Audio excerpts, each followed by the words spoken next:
Hello and welcome to the How Not to Screw Up Your Kids podcast, the bucket emptying episodes. So pour yourself a cuppa, find a comfy seat and enjoy the conversation. I'm your host, Dr. Mary Hand, psychologist and parenting expert. And today's episode is another bucket emptying episode specifically for you as parents. So this is about emptying your bucket with something for you rather than necessarily something for your children. And this is around comparison. Now, we have all done it. In fact, I have been guilty of doing it just before I came on. And we're human beings, we're animals, and we have a natural tendency to want to be part of a collective and a community, and we compare ourselves as part of that collective and community. And we do that across all aspects of our life. Obviously, when we become parents, it becomes a huge part of what we do because we want to show up and be there for our children at the best possible way.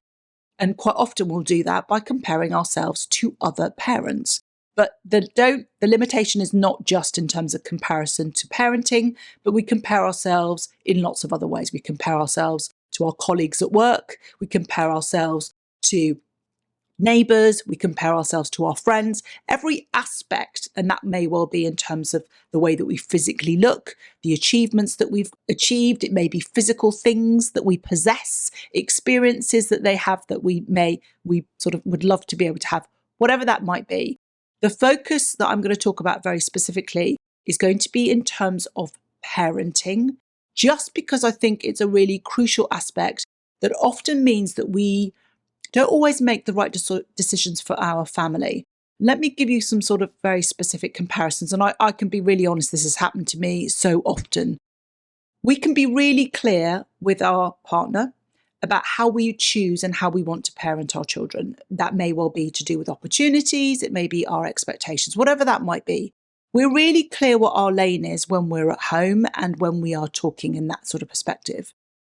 But our lane can get massively derailed when we get into that comparison demon.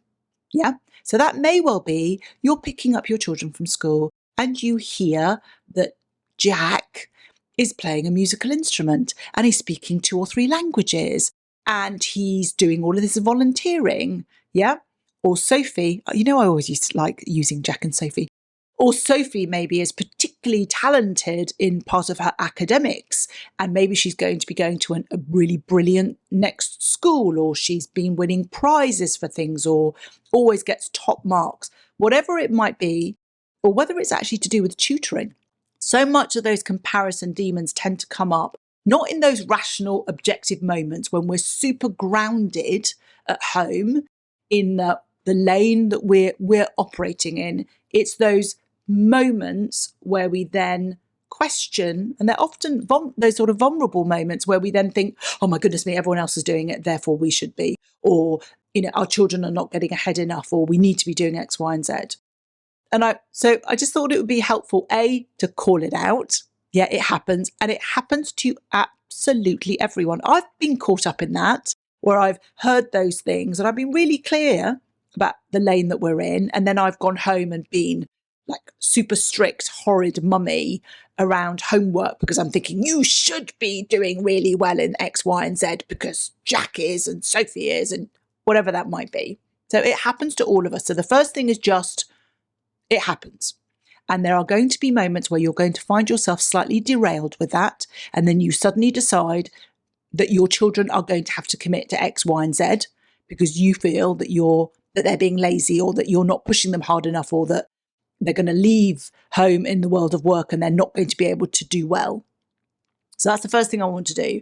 And then the second thing I want to talk about is how can we hold ourselves accountable to that and make sure that we do stay in our lane whilst also regularly reviewing whether that lane is the right one.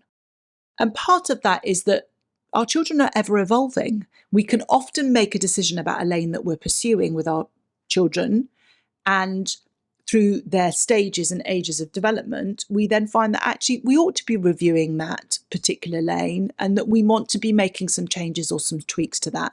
I'm being deliberately vague because what I don't want to do is start setting expectations for you as parents as to what children should be doing. So there are some children who will naturally, through their interests, because I don't believe that there's necessarily innate talent. I think our children will gravitate to certain things. They'll pick up certain things. They'll run with certain things. They'll enjoy spending time with certain things. And therefore, it's very easy and commendable and relevant for us to have expectations of them in that particular lane, and others that show interest in other things. I'm a huge believer that the more our children spend time doing things in that interested way, the more likely are that they are going to continue practicing that, and therefore the better they are going to get at it. It's the whole 10,000 hours rule. I don't believe, personally, that we get these children that are born specific protégés in specific things.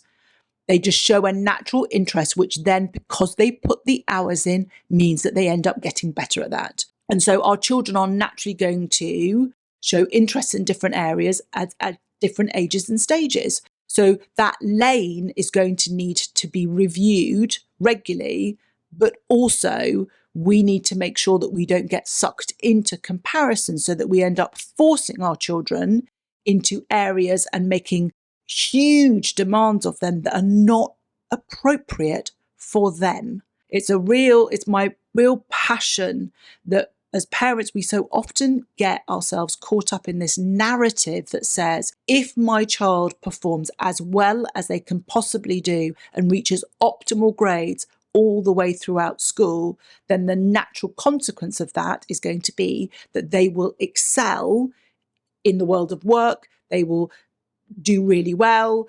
They'll achieve great happiness and joy and fulfillment. I just don't believe that that is the case. I've seen so much evidence from people who have really not been particularly successful in the school system and yet have excelled through huge amounts of setbacks. So please, let's not get caught in that comparison.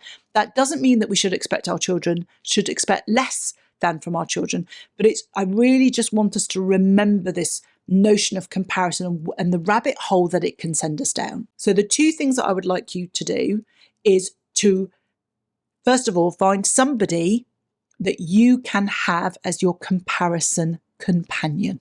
Yeah. So ideally, this will be someone who is someone that this should be somebody who you have a really close connection with, that you can be entirely yourself and honest with. They do not need to be another parent. They don't. It's someone that you can be really honest with about those moments when you get caught up in comparison. Now, if you've got that connection with someone who's a parent, double win. That's amazing, because then the idea is that you can hold each other to account from a parental perspective.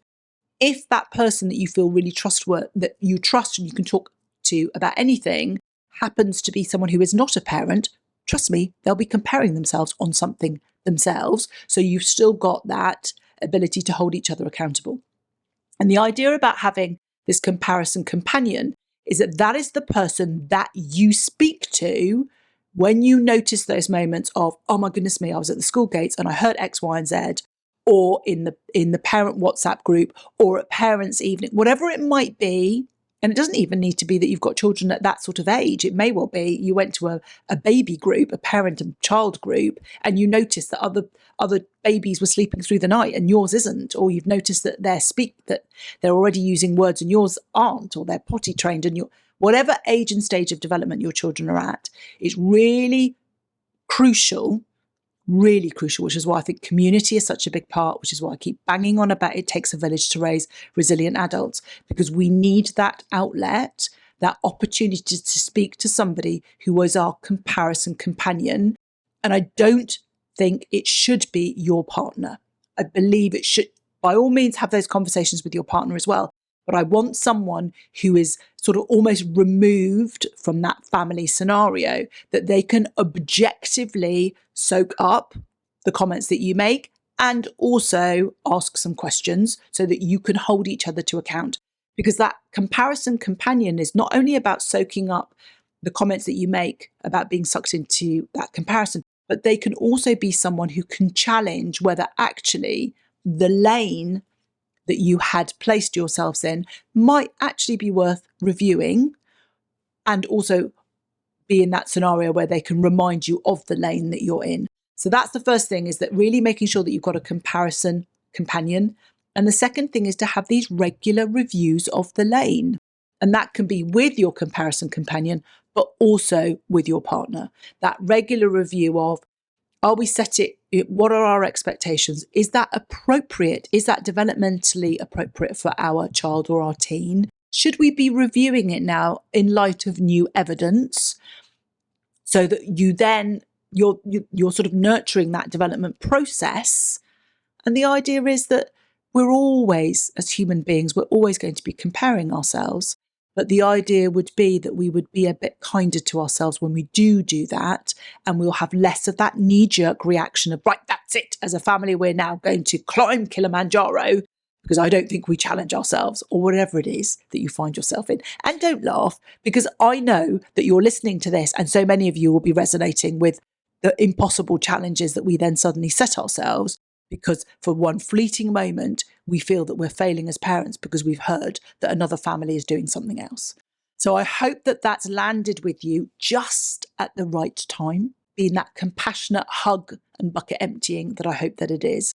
And if you have enjoyed the episode, I would be, as always, very grateful if you could like, share and review, and follow the podcast so that others can find us and we can spread the love. So until next time.